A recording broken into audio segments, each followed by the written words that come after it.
Désormais, et conformément à son programme, Hitler maîtrise entièrement une Allemagne qu'il peut lancer à la conquête de l'Europe.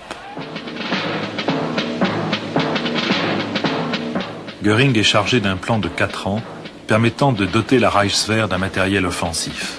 Progressivement, la part du budget militaire atteint 50% du budget de l'État et représente le quart du produit national. En violation du traité de Versailles, des armements modernes et d'une très grande qualité, notamment des avions et des chars, sortent à une cadence accélérée des usines allemandes. La Société des Nations émet une condamnation sans sanction et Hitler baptise l'opération de réarmement Programme de défense. 7 mars 1936. L'armée allemande entre en Rhénanie en violation du traité de Versailles. Hitler a donné l'ordre à ses troupes de se retirer si la France et la Grande-Bretagne s'opposent à leur mouvement. Mais les Alliés laissent passer l'occasion et la Société des Nations émet une protestation de pure forme. Fort de ce succès, Hitler provoque de nouvelles élections. Il obtient 99% des suffrages exprimés. Septembre 1937. Mussolini, qui s'était jusque-là distingué d'Hitler sur les questions de politique européenne, se rend à Berlin et célèbre dans le plus grand faste son identité complète de vue avec le Führer. 1938. Après 4 ans d'agitation nationale socialiste en Autriche, Hitler impose au chancelier Schuschnigg de prendre le leader nazi Seyss-Inquart comme ministre de l'Intérieur. Schuschnigg annonce un référendum. Hitler fait manœuvrer ses troupes vers la frontière autrichienne, exige et obtient la démission de Schuschnigg et la nomination de Seyss-Inquart comme chancelier. Celui-ci fait appel à l'aide du Führer et le 14 mars, Hitler entre à Vienne. Le 10 avril 1938, 2 plébiscites sont tenus en Allemagne et en Autriche.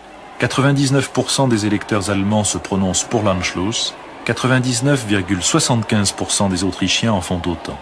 L'Autriche et l'Allemagne s'appellent désormais le Grand Reich. 1938.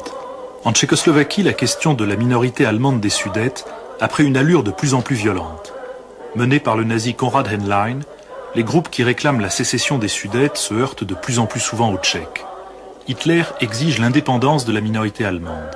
Les puissances garantes de l'État tchèque créé en 1918 à Versailles organisent une mission de bons offices. Le président Beneš propose aux Sudètes un statut particulier. Le 13 septembre, le parti allemand soutenu par Hitler rompt la négociation avec Beneš. Beneš proclame l'état d'urgence dans les territoires où se trouvent les populations allemandes. La Tchécoslovaquie possède l'armée la plus importante et la mieux équipée d'Europe centrale. Le 23, Beneš décrète la mobilisation générale. Le 26, les Anglais et les Français décrètent une mobilisation partielle. Le 27, le gouvernement allemand adresse un ultimatum au gouvernement tchèque. Le 30 septembre, au bord de la guerre, à l'initiative du Dutsch, Hitler, Chamberlain, Daladier et Mussolini se retrouvent à Munich. Le sort de l'État tchécoslovaque ne suscite pas de très forte solidarité.